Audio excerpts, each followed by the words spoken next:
Դարերի ընթացքում մարդկությունը որդեգրել է պայքարի տարբեր ձևեր։ Ոմանք գրչով են կռվել, ոմանք փորձել են զենքով փոխել աշխարհը, բայց եղան մարդիկ, ովքեր իրենց կյանքը դարձրին ճշմարտության անխորտակելի վկայություններ։ Նրանք հանուն քրիստոնեության նահատակվածներն են, որոնցից շատերը սրբադասվել են։ Ագաթան Գեղոսի վկայություններում ներկայացված են հանուն դավանանքի իրենց կյանքը զոհաբերած կույսերի դաժան ճակատագիրն ու հալածանքները։ Հայ առաքելական եկեղեցին ունի հատուկ հիշատակության օրեր նվիրված Սուրբ Հռիփսիմյանց և Սուրբ Գայանյանց կույսերին։ Այսօր խոսելու ենք հենց նրանց պատմության մասին։ Հայոց եկեղեցական տոնացույցում ներառված հիշատակության օրերը հրաշալի առիթ են քրիստոնյաների համար ևս մեկ անգամ խորհելու այդ մասին և նրանց զոհն ընդունելու որպես պատգամ։ Թեև Սուրբ կույսերի նահատակությունը մեզնից դարեր առաջ է տեղի ունեցել, բայց զոհաբերության նշանակությունն ու սեփական դավանանքին հավատարիմ մնալը մինչ օրս անհրաժեշտություն են, որովհետև կյանքի մարտահրավերները նույնն են, և լավ է, որ յուրաքանչյուր քրիստոնյա դրանց մոտենա Աստծո պատվիրանների տեսանկյունից, չէ՞ որ հոգևոր կորուստն ամենասարսափելին է։ Սրբուհիների վսեմ օրինակը պայքարելու և չհանձնվելու վկայությունն է։ Քրիստոնեությունը հայերիս համար դա ճանապարհ դեպի լույս, դեպի Աստված, եւ առանց Քրիստոսի մենք կարող եմ ասեմ ոչինչ չենք, քանի որ եթե մարտահրավերածը չունի հոգևոր հայր, ինքը ոչինչ է։ Եթե ես ասեմ չեմ ճանաչում, սուտ կլինի, քանի որ ոչ թե ես միայն հավատում եմ, ես ճանաչում եմ Տիրոջը։ Եվ մինչև Հիսուսի գալը որպես մարմնային, ինքը մարմնով եկավ երկիր մոլորակ, ինքը կար։ Ինքը եկավ հատուկ մեզ համար, հատուկ ընտրյալների համար եւ ասեց նրանք երջանիկ են, որոնք չտեսած ինձ կհավատան։ Եվ մենք ուղեկցեցինք իրան։ Այսինքն իր հետևից գնացինք եւ հիմա իրեն մեր մեջ պահում ենք։ Ինքը ոչ թե միայն խաչվեց մեզ համար, այլ ճանապարհը ցույց տվեց դեպի լույսը, դեպի Տիրոջը։ Դա համար մենք ձգտում ենք դեպի հոգևորը եւ այն շնորհը, որ մենք կրում ենք, դա մեր շնորհը չի, դա ի վերուս տրված է։ Դա շնորհը Աստծո կողմից, դա պարգև է Աստծո կողմից։ Այսինքն դա դեսպան է մարտահրավերածած, որը ցույց է տալի ճանապարհը դեպի առաստված։ Ըստ ավանդության, Հռոմի Սուրբ Պողոս Կուսանոցում Գայանե Մայրապետի գլխավորությամբ ապրում են հռոմեացի կույսեր, որոնք կայսեր հալածանքներից փախչելու համար գալիս են Հայաստան եւ հաստատվում այդ ժամանակվա մայրաքաղաք Վաղարշապատում, հնձանք կոչվող վայրում։ Այստեղ շատ կարևոր է ուշադրություն դարձնել հենց հնձանների վրա, այսինքն Վաղարշապատը, մեր սրբության սրբոց Էջմիածին քաղաքը փաստորեն նշանավորվել էր որպես հնձաններով այգևետ մի բնակավայր, որտեղ գտնվում էին փաստորեն մեծաթիվ այգիներ, իսկ ինչ էր այգին միջնադարում, դա նույն խաղողի այգին էր, այսինքն այստեղ զարգացած էր խաղողագործությունը եւ մասնավորի գինեգործությունը։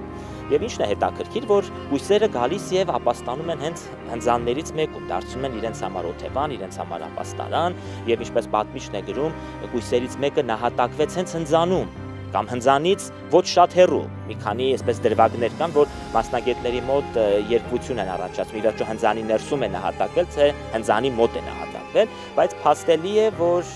առաջին վկայարանը կառուցվել է հենց հնձանի տեղում նաեւ։ Ըստ Ագաթան Գեղոսի, Հռոմից Հայաստան են տեղափոխվել 70-ից ավելի կույսեր, որոնցից նահատակվածների թիվը եղել է 37-ը։ Հիմնական անունները, որոնք շեշտադրել է պատմիչը, Հռիփսիմեն է, Գայանեն, Նունեն, Շողակաթն ու Մարիանեն։ Շատ հետաքրքիր է կույսերի անցած ճանապարհը։ Եգիպտոսից մինչև Հայաստան։ Երբ որ ես շատ ուշադիր նայում եմ դեպքերին, իմ մեջ տպավորություն է, որ կույսերի համար սա կարող է լինել նաև որպես ուխտագնացություն։ Ուխտագնացություն բոլոր այն վայրեր, որոնք քրիստոնեության համար ունեցել են բավականին մեծ նշանակություն։ Եգիպտոսը, որովհետև Մովսեսը եկավ Եգիպտոս, ազատեց հրեաներին, որից հետո ուղեկցեց դեպի խոստման երկիր, խոստումի երկիր։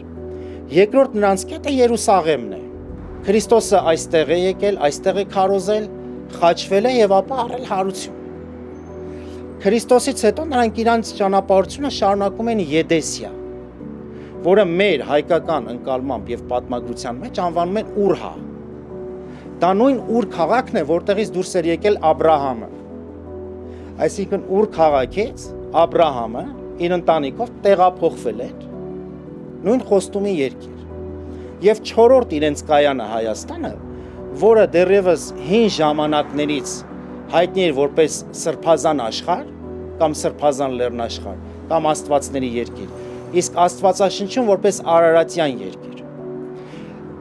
Նույնպես սրբավար։ Այսինքն որտեղ այստեղ արարչագործություն է եղել եւ երկրորդ ծնունդն է ստացել ամբողջ մարդկությունը։ Երբ որ ես կապում եմ այս բոլոր տարածաշրջանն իրար, իմ ընկալմամբ եւ պատկերացումներով սա մի տեսակ նաեւ ուխտագնացություն էր քրիստոնեության համար բոլոր այդ կարևոր վայրերում։ Եվ շատ ուշադիր լինելու դեպքում մենք կտեսնենք, որ սա նույն դրախտի տեղադրությունն է Աստվածաշնչում, Եգիպտոսից մինչև Հայաստան։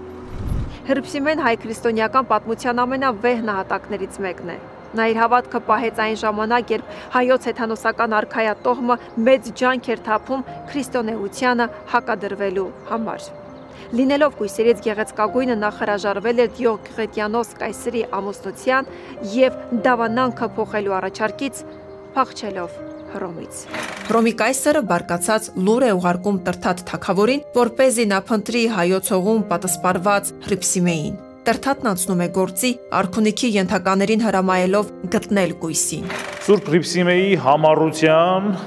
իր հավատքի անսասանության շնորհիվ է նաև, որ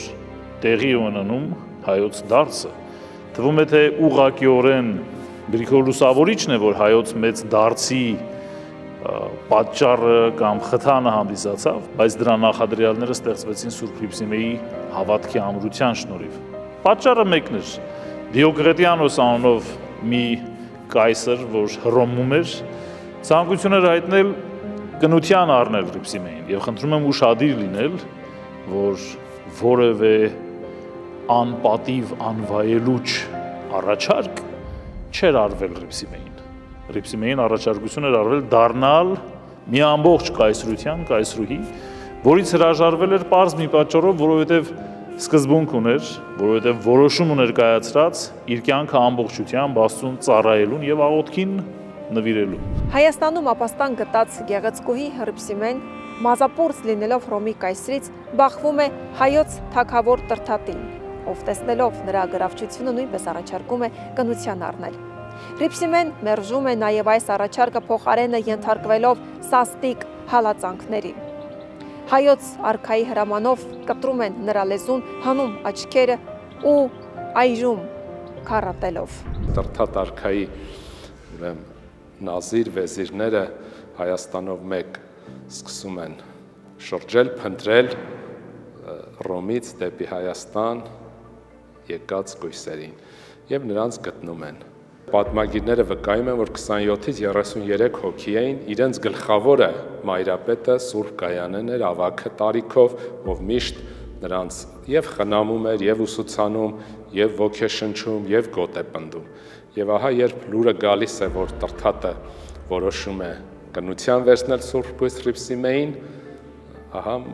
մայրապետը Սուրբ Կույս Գայանեն խրատում է իր սանին, որ նա երբեք ուրեմն չընկրկի փորձությունների, դժվարությունների առջև եւ իր ուխտը, որ ընտրել է, իր ուխտը, որ կապել է Տիրոջը, թող միշտ անսասան մնա։ Եվ ահա այստեղ հայոց արքային մերժում է Սուրբ Կույս Հռիփսիմեն եւ սկսվում է արդեն հայտնի չարչարանքները, հալածանքները մինչև քարկոծելով եւ տարբեր կտանքներով մահվան դատապարտել է կույսերին, նրանցից մեկը հիվանդ մանե մնում է հնձանում, այո, մնացածին վաղարշապատի տարբեր մասերում զորականները հայոց տրթատարքայի նահատակում են։ Անդրդվելի է լինում Հռիփսիմե կույսը իր որոշման մեջ, ասելով, որ ես երկնքի հարսնացուն եմ, ես չեմ կարող դառնալ թագավորի կինը, եւ Գանեին մայրապետին բերել է տալիս Տրթատ թագավորը, որպեսզի գա համոզի, եւ չի իմանում Գանե մայրապետը, որ Տրթատը մեծացել է Հռոմում եւ շատ լավ գիտի տերապետում է լատիներենին եւ սկսում է հակառակը համոզել Հռիփսիմեին, որ աշխարհային այդ парքից ամեն ինչը ուրանա եւ ինչպես անդրդվելի մնացել է որպես երկնքի հարսնացու։ Իհարկե Տրթատը հետո արդեն ամեն ինչ հասկանալով զայրանում է եւ Գանեին լեզուն կտրել է տալիս եւ ասում է երկու կույսերի հետ ցցի է բարձրացնում եւ կտանքների դաժանաբար տանջանքներից հետո իրենք նահատակում են։ Ինքը Տրդատը ժամանակին դաստիարակվել մեծացել էր Հռոմի կայսրությունում։ Հայաստան են ուղարկվել Դիոկլետիանոսի նախորդի Պրոբոսիկ կայսր կողմից։ Եվ փաստացի Տրդատ երրորդը ավելի լոյալ էր հռոմեական կայսրության այսպիսով։ Եվ Տրդատը շատ լավ հասկանում էր, որովհետև ես կարծում եմ նա ժամանակի մեծագույն քաղաքական գործիչներից էր։ Ինքը շատ լավ հասկանում էր այդ ժամանակը։ Ինքը հասկացավ, որ ով որ թշնամի է Հռոմի կայսրությանը, չի կարող ներված լինել եւ լինել բարեկամ Հայաստանում։ Ես ոչ թե սա ներկայացնում եմ զգայության կամ այլ հենքի վրա, այլ ուղղակի դատելով, կշռադատելով քաղաքական փաստերը։ Տրդատ երրորդը նախ եւ առաջ քաղաքական գործիչ էր։ Եվ Տրդատը ըստ էության որոշում է ազատվել կույսերից, որպես խնդրի լուծման լավագույն տարբերակ։ Եվ այստեղ դրա համար առիթ կամ պատրվակ ծառայում է նրանց իր արքունիք կանչելը եւ ինչ առաջարկություն անելը, բայց բնական է, որ սա չէր կարող լինել պատճառը խնդրի, սա ընդհանրապես առիթ էր այդ խնդիրը լուծելու, որտեղ ինքը արդեն խնդիրը կար։ Սուրբ Հռիփսիմյանց կույսերի հանդեպ հայ ժողովրդի վերաբերմունքն ընդգծված ջերմ է։ Նրանց հիշատակին Կոմիտաս կաթողիկոսը գրել է շարական անձինք նվիրյալ, որ գրված է Այբուբենի տառերի հերթականությամբ կազմված 36 տնից։ Այն լավագույն նմուշներից է այբենական կարգավորությամբ ստեղծված շարականների շարքում։ Այն նաև առաջին շարականն է, որի հեղինակը ստույգ հայտնի է։ Աստվածաբան հայագետ Մաղաքիա Օրմանյանն այսպես է գրել. այս շարականը հայկական տաղաչափության օրինակ է։ Բառերի ու ոճի ճոխությամբ հայկական ընտիր օրինակ է։ Նշանավոր է իր բանաստեղծական լուծումներով։ Պատմական հիշատակումների ճշտությամբ, հետևությամբ է կառուցված այս շարականը եւ եկեղեցական ու հոգեվոր օծությամբ մի անզուգական քերթվածք է։ Հռիփսիմե կույսի նահատակման վայրում այսօր վեր է խոյանում այս գեղեցիկ եկեղեցին կառուցված 618 թվականին, որի խորանի մատուրում զետեղված է նրա տապանը։ Ճիշտ այս վայրում 301 թվականին Գրիգոր Լուսավորիչը Տրդատ թագավորն ու թագուհին կառուցել են վկայարան մատուռ։ Էջմիածնի Սուրբ Հռիփսիմե եկեղեցին ներառված է ՅՈՒՆԵՍԿՕ-ի համաշխարհային ժառանգության շարքում։ Լուսավորչի ու Տրդատ արքայի 4 քարաշեն սյուներով, ամփովանիով կիսագետնափոր հանգստարանը 5-րդ դարում ավերել են պարսիկները, որից հետո Սահակ Պարթևը նորն է կառուցել։ Եկեղեցին հիմնադրվել է նույն վայրում Կոմիտաս առաջին աղցեցի կաթողիկոսի կողմից։ 1653 թվականին այն վերանորոգել է Փիլիպոս կաթողիկոսը մուտքի դիմաց բաց գավիթ կառուցելով։ Հետագայում կառուցվել են նաև պարիսպները, զանգակատունը, օժանդակ կառույցները։ Հենց այն վայրերում, որտեղ նահատակվում են կույսերը, որտեղ քարկոծվել էին դրանք գտնվում են հենց Վաղարշապատ քաղաքի սահմանների մոտ եւ դրանով կարելի է նաև պատկերացում կազմել այն ժամանակվա քաղաքի սահմանների մասին։ Քանի որ պատմիչի հիշատակությամբ հենց Հռիփսիմեն զոհվում է քաղաքի հյուսիսային սահմանին, իսկ Գայանեն հարավային սահմանին։ Արդյունքում նրանց մարմինները մոտ 9 օր մնում են անթաղ եւ երբ Գրիգոր Լուսավորիչը արդեն դուրս է գալիս վիրապից եւ քրիստոնեությունը արդեն թույլատրվում է Հայաստանում, դրանից հետո միայն Գրիգոր Լուսավորիչը կարողանում է նրանց մարմինները թաղել եւ մարմինների վրա վկայարաններ հիմնել։ Սրբուհիների մասունքները Սուրբ Գրիգոր Լուսավորիչը Տրդատ արքան ամփոփում են եւ դրանց վրա կառուցում են վկայարաններ։ Նմանատիպ վկայարան կառուցվում է Սուրբ Հռիփսիմեի նահատակության վայրում եւ ի սկզբանե մատուռ վկայարան է կառուցում, որը ցավոք սրտի 4-րդ դարում Շապուհ II, ուրեմն արքայի արշավանքի հետևանքով ոչնչացվում է։ Սակայն 4-րդ դարում Սահակ Պարթևը Գրիգոր Լուսավորչի կառուցած վկայարանի փոխարեն մեկ այլ վկայարան է կառուցում, մի փոքր ավելի մեծ բազիլիկ տիպի կառույց է պատրաստում, որի հիմքերը կարող ենք տեսնել, երբ Սուրբ Հռիփսիմե տաճարից դուրս գանք եւ դեպի արևելք շարժվենք, տաճարի արևելյան կողմում տեսանելի են հիմքերը Սուրբ Սահակ Պարթևի կողմից կառուցված եկեղեցու, որն էլ իր հերթին Սեբեոս պատմիչը նշում է, որ շատ մթին էր, ցածրիկ եւ նեղ էր, մութ էր եւ խոնավ, հարմար չէր ընդհանրապես տեղանքը, որտեղ որ գտնվում էր։ Սեբեոս պատմիչը ներկայացնում է, որ Կոմիտաս աղցեցի կաթողիկոսը, որ ժամանակին նաեւ այդ մատուրի Սուրբ Սահակի կառուցած բազիլիկ կառույցի այդ վանական փոքրիկ համալիրի վանահայրն է եղել, նույն այդ Կոմիտաս աղցեցին, որ ապա դառնում է կաթողիկոս, 618 թվականին այդ վկայարանի փոխարեն, Սահակ Պարթևի կառուցած վկայարանի փոխարեն արդեն ստեղծում է մեծ եւ գեղեցիկ Սուրբ Հռիփսիմեի տաճար, որ մենք այսօր ունենք։ Ուրեմն 618 թվականը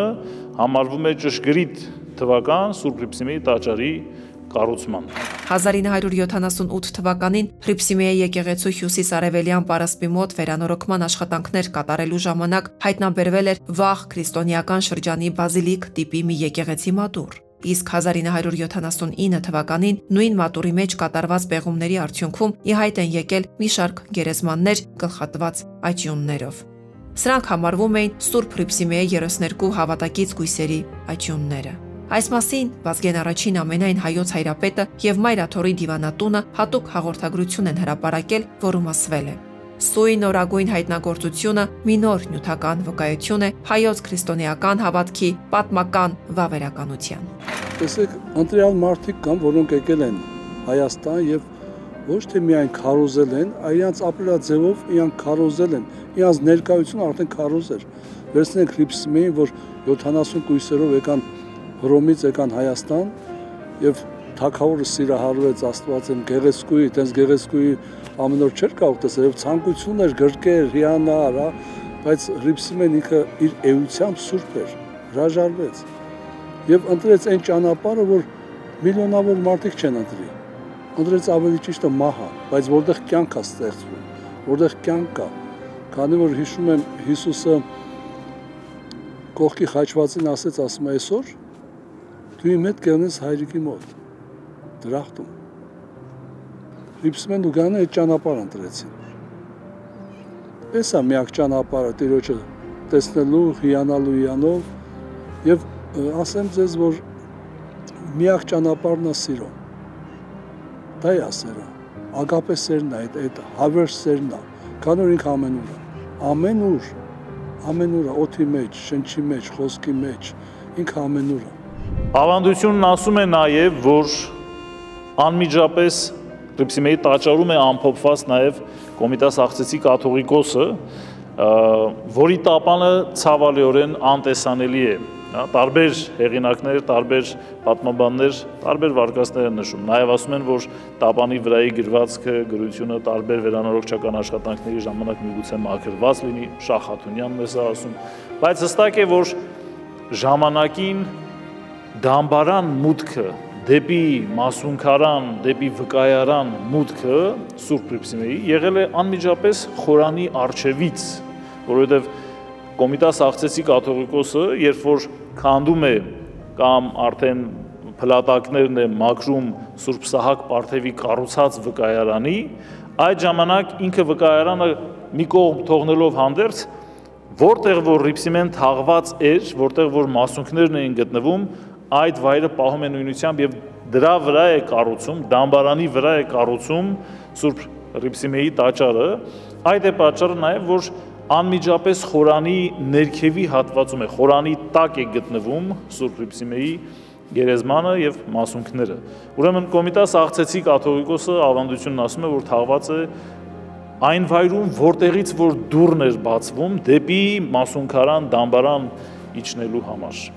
Հռոմեացի քրիստոնյա գույսերի մայրապետը եղել է Գայանեն, ով նույնպես փախչելով Հռոմի կայսեր բռնություններից դարձել է հայոց տրթատ արքայի զոհը հայ առաքելական եկեղեցու կողմից դասվելով սրբերի շարքին։ Պատմական ավանդությունն այս սրբադասված գույսերին համարում է հռոմեացի, բայց Հայաստանում նահատակվելու եւ մեր երկրում քրիստոնեության ընդունման շեմին իրենց կյանքը զոհաբերելու փաստը պատճառ է հանդիսացել հայ եկեղեցու կողմից նրանց որպես յուրայիններ ընդունելու համար։ Պատահական չէր, որ այդ գույսերը պիտի գային Հայաստան եւ Հայաստանում նահատակությունը գտնեին։ Մենք շատ սրբերի վարքի հետ, օրինակ Սուրբ Սարգսի ինքն էլ հռոմեացի էր, բայց եկավ նահատակությունը Հայաստան, որտեղ Հայաստանը ավետյաց երկիր է։ Եվ երբ որ գալիս են Հայաստան աշխարհ, իրենք այստեղ անելիք ունեն։ Տեսեք, մի թագավորի կյանքում ինչպիսի շրջադարձային եղավ Հռիփսի Մեկույսի նահատակությունը։ Իրեն հաղթեց մի պարզ գեղեցկուհի նրբագեղ աղջիկ։ Հռիփսիմեի նահատակության հաջորդ օրը Տրթատ թագավորը հրաման է արձակում սպանել նաև Կույսերի խմբի գլխավորին Գայանեին, ով համարձակվել էր Հռիփսիմեին խրախուսել անդիմանալ նրան։ Սրբուհուն մորթազերծ են անում եւ սրի քաշելով սպանում։ 9 օր այս Կույսերի մասունքներն անթաղ են մնում, բայց ոչ մի գիշատիչ կենթանի չի մոտենում նրանց։ Երբ բացվեցին տապանները Գրիգոր Լուսավորչի ձեռքով, Հռիփսիմյան Կույսերի, տեսան, որ նրանց մարմինները սպիտակ էին, արծաթագույն էին, նրանցից անուշաբույր էր հորդում, սա էլ շատ կարևոր կոդեր են, բույրը, ճերմակը, փայլը,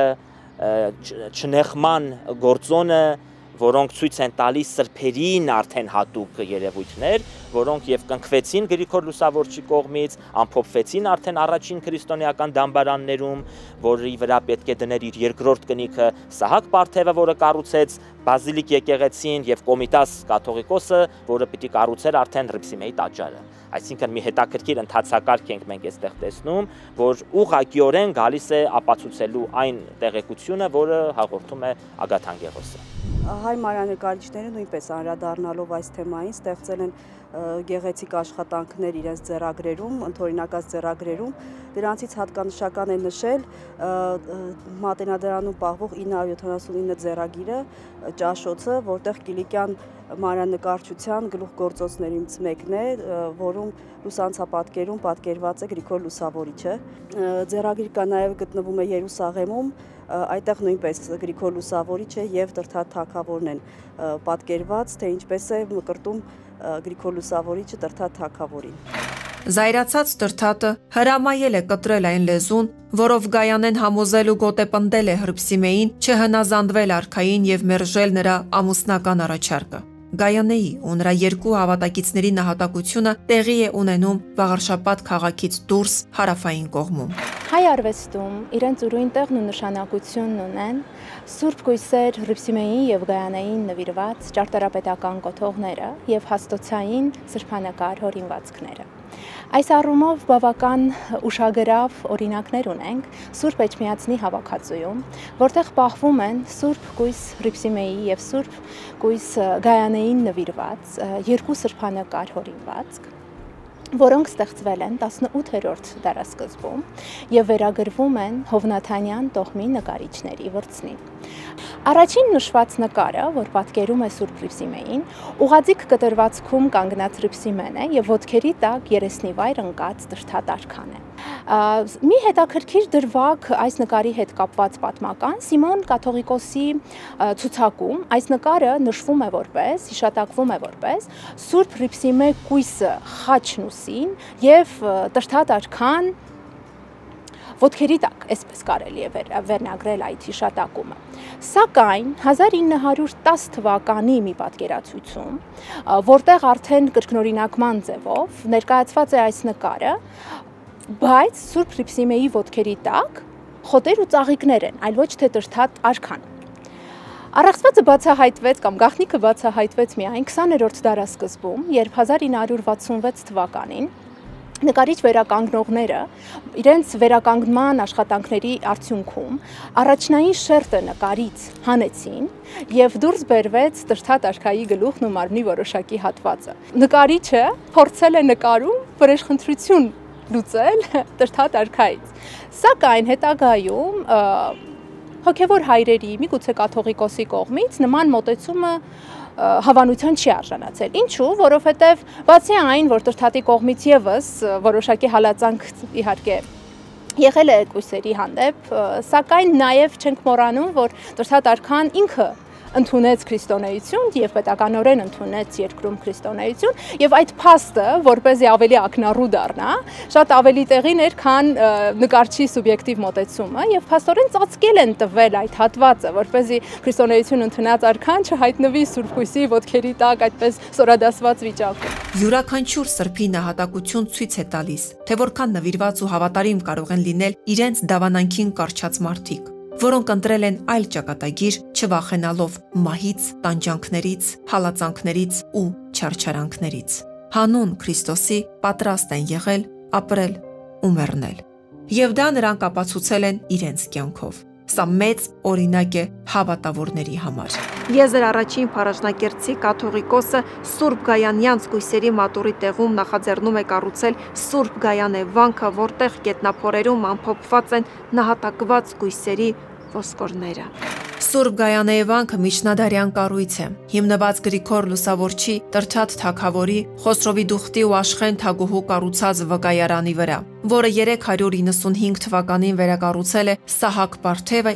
իսկ 630 թվականին Եզր Փառաշնակերտցին քանդել է վկայարանն ու սրբատաշ տուֆով կառուցել Սուրբ Գայանե եկեղեցին։ Անչափ կարևոր է նկատի առնել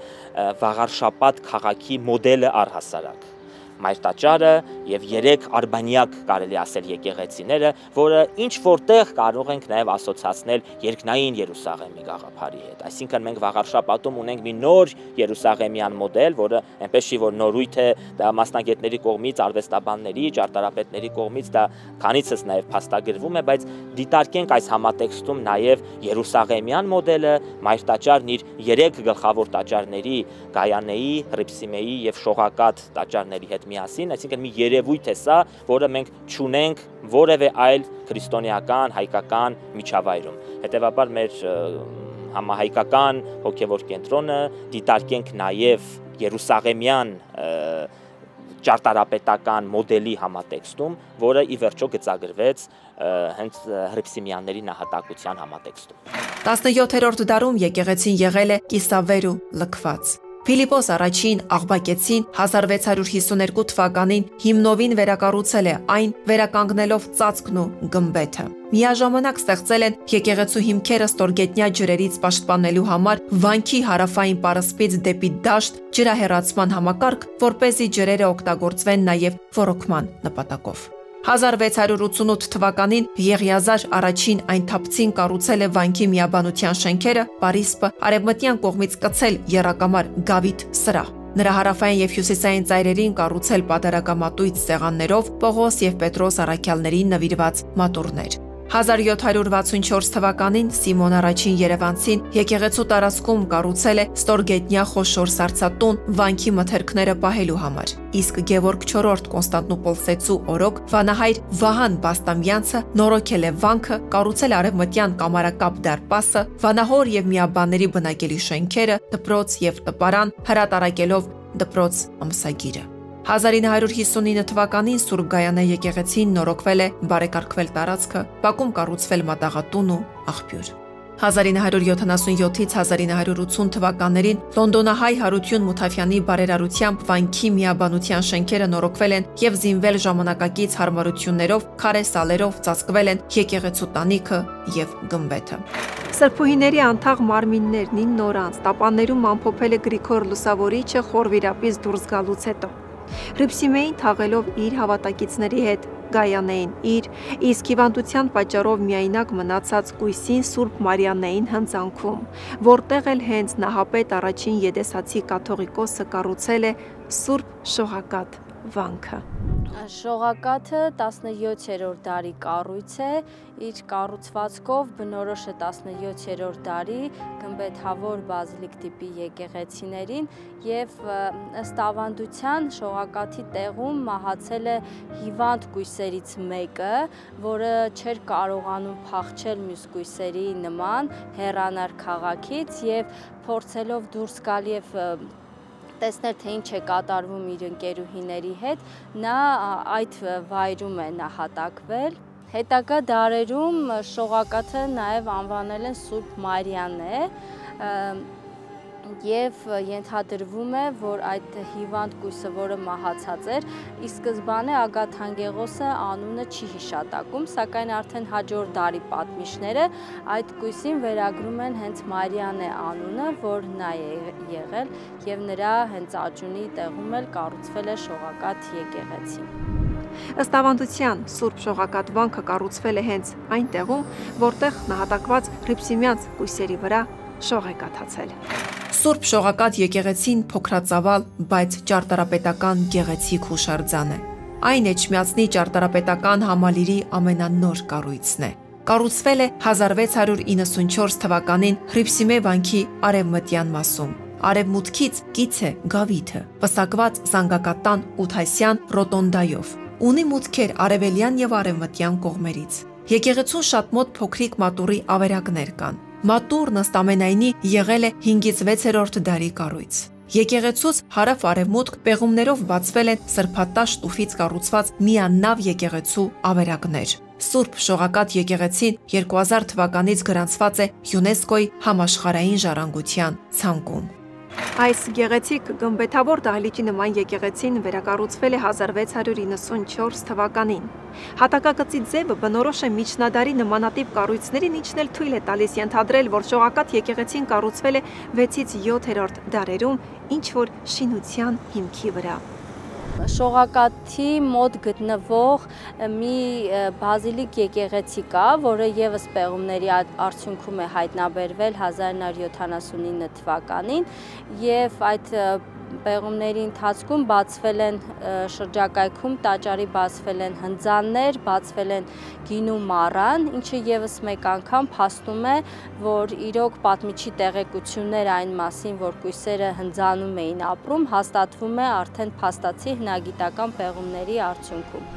Քրիստոնյա նահատակների ճակատագիրն ու կենսագրությունը ոչ միայն պատմական փաստեր են, այլև մեծ օրինակ խավարին հաղթելու ու դավանանքը չուրանալու։ Ամուր կարճենք մեր հոգևոր սկզբունքներից, չէ որ ոչ միայն հացով է հնարավոր ապրել, այլև Սուրբ Հոգով եւ Սուրբ Խոսքով։ Թող օրհնյալ լինի իբրև խոսք աշխարհ եկած խաչի վրա չարչարված ու մեր փրկության համար հարություն առած Քրիստոսը, որին մենք այդքան հավատում ենք։